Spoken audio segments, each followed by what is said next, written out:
Ada satu ayat di situ yang sangat mengganjal saya, tolong Bapak jelaskan secara Alkitabiah karena kami ini adalah sangat awam mengenai pengetahuan Alkitab. Bahwa setelah manusia berbuat dosa banyak, maka menyesallah Allah menciptakan manusia itu. Ini menyesal yang menjadi tanda tanya besar bagi saya tidak paham itu. Tuhan menyesal karena menjadikan Saul raja. Dalam satu pasal, ayat 11 bilang Tuhan menyesal, ayat 29 Tuhan tidak tahu menyesal, ayat 35 Tuhan menyesal lagi. Kayaknya ini Alkitab bertentangan ya. Assalamualaikum warahmatullahi wabarakatuh. Masih kembali di channel saya. Tentunya kita sudah mendengarkan bagaimana cuplikan videonya. Ada pertanyaan yang cukup menarik ditanyakan kepada pendeta Ezra Soru ini, dan jemaahnya mengatakan ini sesuatu yang sangat mengganjal dan jemaahnya pun tidak paham dengan ayat ini.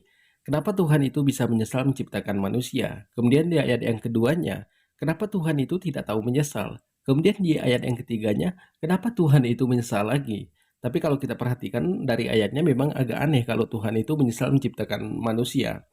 Biasanya kalau kita timbul rasa penyesalan ada sesuatu kesalahan yang kita lakukan di masa lalu.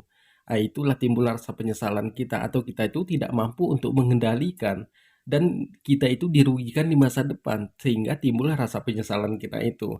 Jadi kepada teman-teman di sini jangan kemana-mana dulu, silahkan tonton sampai selesai agar kita tidak gagal paham. Selamat menyaksikan. Terima kasih. Nama saya Theo Mangape dari Jemaat Mepoko Aso. Saya sangat bersyukur dan terima kasih pada Tuhan bahwa Bapak sering saya lihat di YouTube, tetapi sekarang baru saya lihat aslinya. Bukan karena secara kebetulan, tapi ini adalah semua adalah karena rancangan Tuhan sehingga kita boleh dipertemukan. Pertanyaan saya begini Pak, sudah dijelaskan tentang konsep-konsep dosa, konsep penebusan, konsep keselamatan, dan Bapak tunjukkan semua ayat-ayat yang mendukung tentang konsep-konsep itu. Kami sudah paham semua itu, khususnya untuk konsep dosa, dan itu salah satu konsep dosa yang kami baca di dalam Perjanjian Lama, yaitu dari Kejadian pasal 6. Kejadian pasal 6 ayatnya yang kelima. Di situ konsep dosa Bapak sebutkan tadi. Tetapi setelah saya baca terus di ayatnya yang ke-6,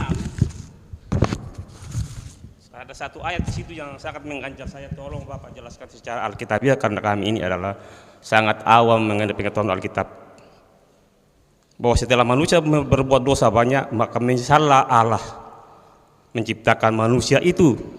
Ini menyesal yang menjadi tanda tanya besar bagi saya tidak paham itu. Boleh saya lanjut ayat kedua Pak, pertanyaan kedua Pak? Satu dulu. Habis saya jawab baru lanjut. Ya, terima kasih Pak. Tuhan menyesal. Menurut Kejadian 6 ayat 6, lalu menyesallah Tuhan. Kita aneh ya. Kok Tuhan kok menyesal? Orang yang menyesal itu biasa orang tidak tahu apa yang terjadi di depan. Saya tidak tahu, saya maju, ternyata kena batunya, saya nyesal. Mana mungkin Tuhan yang Maha Tahu bisa menyesal? Kita tahan sejenak penjelasan dari Pak Pendeta Ezra Soru. Kalau dikatakan di dalam Alkitab Tuhan itu menyesal, berarti di sini membuktikan bahwa Yesus itu bukanlah Tuhan, tapi Yesus itu hanya manusia biasa, karena dia tidak tahu apa yang akan terjadi ke depannya. Seperti kita melakukan sebuah perjalanan, kita tidak tahu apa yang akan terjadi di depan. Kita tidak tahu apa yang akan terjadi untuk hari esok. Kenapa? Karena kita itu diciptakan. Yang mengatur itu yang menciptakan. Dia tahu apa yang akan terjadi 1000 tahun yang akan datang. Dia tahu apa yang akan terjadi setelah hari kiamat. Jadi kepada teman-teman di sini kita lanjutkan lagi. Sebelum saya jelaskan itu, mari kita lihat 1 Samuel 15 ayat 11. 1 Samuel 15 ayat 11. Aku menyesal karena aku menjadikan Saul raja.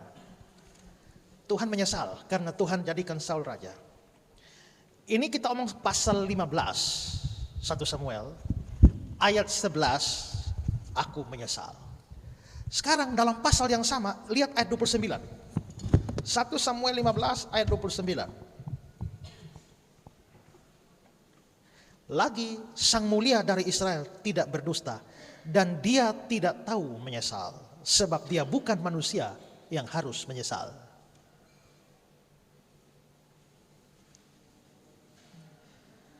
Tadi ayat 11 aku menyesal.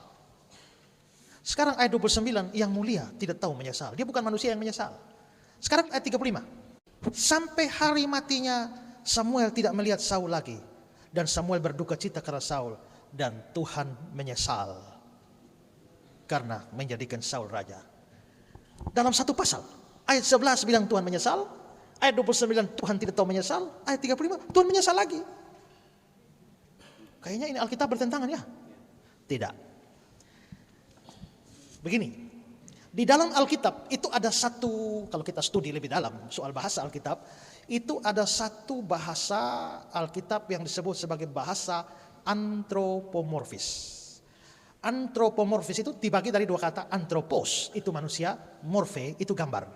Jadi antropomorfis itu artinya digambarkan seolah-olah manusia.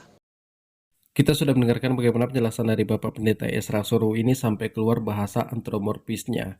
Padahal pertanyaannya kan simpel aja, kenapa Tuhan itu bisa menyesal menciptakan manusia? Bukankah Tuhan itu pencipta langit, bumi, serta seluruh isi alam ini, baik dari planet, matahari, bintang, bulannya, semua Tuhan yang menciptakan. Ada malaikatnya, ada jinnya, semua Tuhan yang menciptakan. Tapi kenapa Tuhan itu bisa menyesal menciptakan manusia? Apakah Tuhan itu tidak mampu mengatasi tingkah laku manusia ini? Jadi pertanyaan simpel aja. Kemudian yang kedua, kenapa Tuhan itu tidak tahu menyesal lagi? Yang ketiga, kenapa Tuhan menyesal lagi? Ini kan aneh kalau kita perhatikan, bukan kita menghina ataupun mencaci maki. Tapi kalau Tuhan dikatakan menyesal menciptakan manusia, ini sesuatu yang aneh. Jadi buat teman-teman di sini, seperti yang disampaikan kepada Pak Pendeta Esra Soru tentang konsep penebusan dosa. Jadi konsep penebusan dosa itu dikatakan oleh Paulus, bukan dikatakan Yesus. Yesus tidak pernah mengatakan bahwa dia itu menebus dosa manusia dengan cara digantungkan di atas kayu salib. Kemudian Pak Pendeta Esra Soru pernah menjelaskan bahwa tujuan Yesus itu datang ke dunia ini untuk menebus dosa manusia. Ketika disalibkan, Yesus itu merasa ketakutan. Kalau memang dia datang sebagai penebus dosa, ketika disalibkan dia itu seharusnya tenang-tenang aja, karena dia itu melakukan penebusan dosa. Di sini membuktikan bahwa Yesus itu bukan Tuhan.